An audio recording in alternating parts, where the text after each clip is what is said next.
Hello সবাইকে, সবাই কেমন আছো? আশা করি সবাই ভালো আছো। কুহেলি ব্লগে তোমাদের সবাইকে জানাই আরও একবার স্বাগত।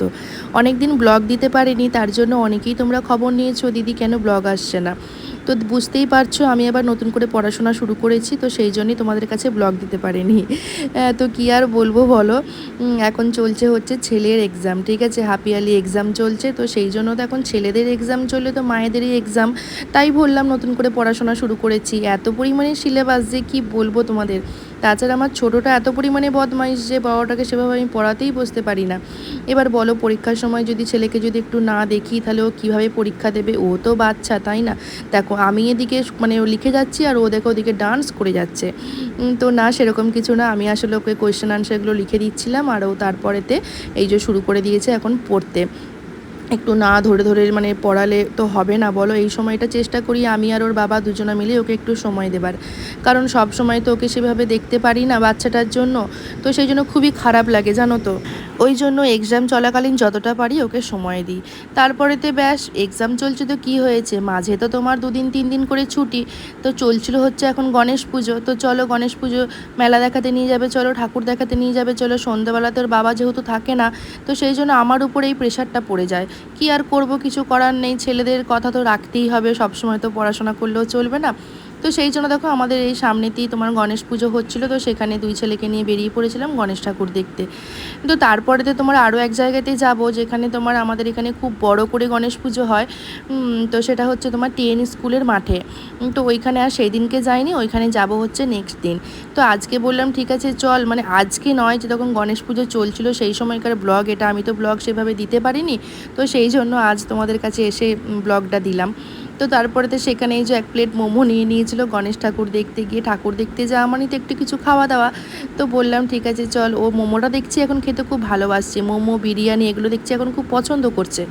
তো আমারও খুব ভালো লাগছে ছেলে খাচ্ছে বলে। এও দেখো এ কম যায় না, এ কিন্তু কন্টিনিউ সব কিছু খেয়ে যায়। তো এখন দুজনে মিলে বসে বসে এখন মোমো খাচ্ছে। তো তারপরেতে এই যে ঠাকুর ঠাকুর দেখে এখন চলে যাব বাড়ি, কারণ হচ্ছে এখন একদমই মানে কি বলবো, এত পরিমাণে ক্লান্ত হয়ে যাচ্ছি। এক ছেলের মানে এক্সাম চলছে, তারপরে রান্না বান্না, তারপরেতে আবার আমার কাজের যে দিদি এখন কাজ করে সেও এখন কাজে আসছে না, তো সেই জন্য আমার এখন হয়ে গেছে মানে ঘোর বিপাক, কি আর বলবো।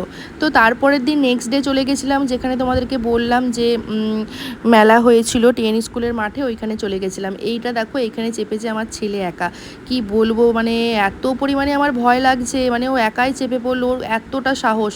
তো পাশে একটা দাদা ছিল, দাদাকে বললাম দাদা একটু বাচ্চাটাকে ধরবেন তো। ও বলছে আমাকে ধরতে টরতে হবে না, আমিও কিন্তু এত ছোটোতে এই সমস্ত রাইডসে চাপিনি জানো তো। তো যাই হোক চাপা হয়ে গেছে। তারপরেতে চলে এলাম একটু জুস খেতে। জুসের দোকানটা দেখো কি সুন্দর দেখতে লাগছে, তাই না? মানে দেখলেই যেন মনটা ভালো হয়ে যায়। আমি নিয়েছিলাম একটা ম্যাঙ্গো জুস আর আমার বড় ছেলে নিয়েছিল একটা ব্লুবেরি। তো আমার ননও কিন্তু সমানে আমাকে দেখে যাচ্ছে, মা এটা কি খাচ্ছে। তো ওকে সেভাবে দেয়া হয়নি, ওকে জাস্ট একটুখানি লাস্টে একটু দিয়েছিলাম। এই যখন ব্লুবেরি জুস ও খাচ্ছে, ব্লুবেরি জুসটা কিন্তু দেখতে খুব ভালো লাগে। মেলার দোকানে জিনিসপত্র দেখলে যেন মনটা ভরে যায়, কিন্তু কিনতে মানে কেনা যায় না, এতটা পরিমাণে দাম বলে।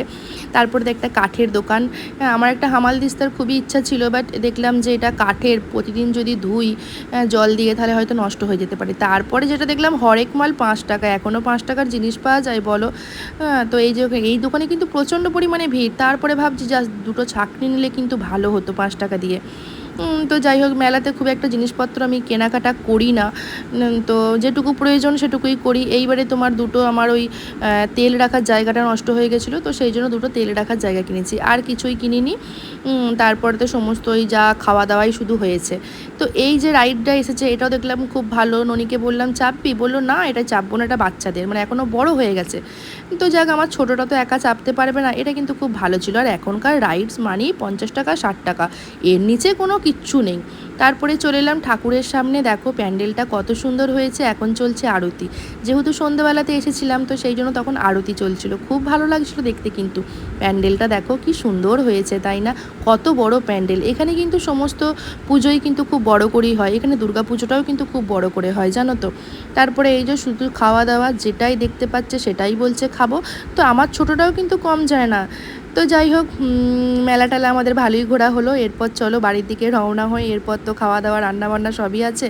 আজকের মতো এখানেই শেষ করলাম। ভালো থেকো, সুস্থ থেকো, অন্য কোনো ব্লগে আবার তোমাদের সঙ্গে অবশ্যই দেখা হবে।